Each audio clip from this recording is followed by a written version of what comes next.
کیا آپ نے کبھی سوچا ہے کہ فضاؤں میں راج کرنے والے طیارے جب استعمال کے قابل نہیں رہتے تو ان کا کیا کیا جاتا ہے؟ اگر نہیں تو ہم آپ کو بتائیں گے کہ فضاؤں میں راج کرنے والے طیارے جب استعمال کے قابل نہیں رہتے تو انہیں ایک ایئرپورٹ پر چھوڑ دیا جاتا ہے جسے بون یارڈ یا جہازوں کا قبرستان کہتے ہیں۔ دنیا بھر میں جہازوں کے قبرستان موجود ہیں جہاں پہ ہزاروں طیارے لاشیں بن کر کھڑے ہیں۔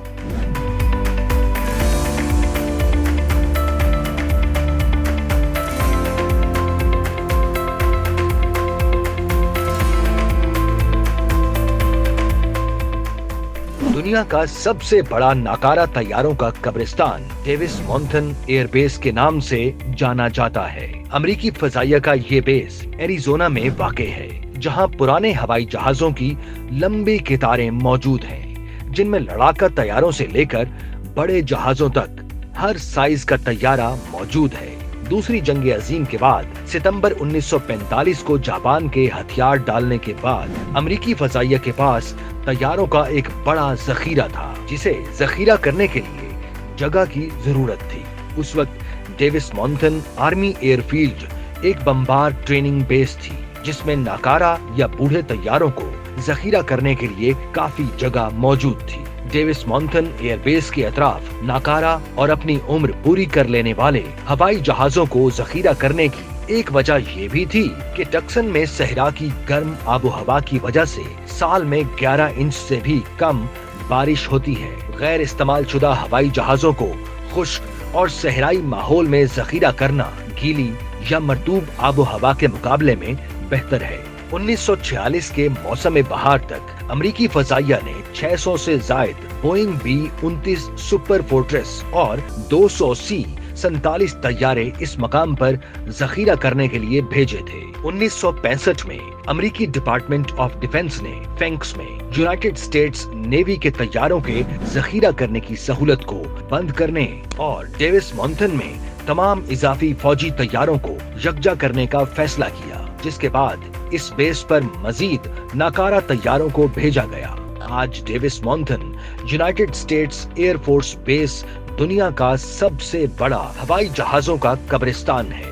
ہوائی جہازوں کے اس سب سے بڑے قبرستان میں تقریباً 3200 طیارے، 6100 انجن اور 3 لاکھ کے قریب ٹیسٹ آلات موجود ہیں۔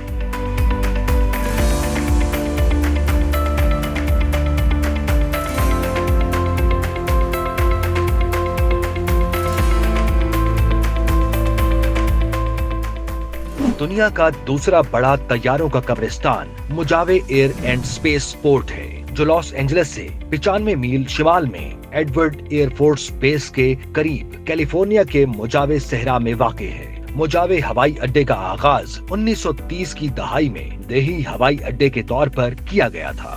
7 دسمبر 1941 کو پرل ہاربر پر جاپانی حملے کے بعد امریکی محکمہ دفاع نے اس ہوائی اڈے کا کنٹرول سنبھال لیا تھا۔ اس ہوائی اڈے کا کنٹرول سنبھالنے کے بعد یہاں 3000 فوجیوں اور خواتین کے رہنے کے لیے بیرکس تعمیر کی گئی اور تیسرا رن وے بھی شامل کیا گیا۔ اپنے عروج پر ایئر فیلڈ میں 145 آپریشنل طیارے تھے۔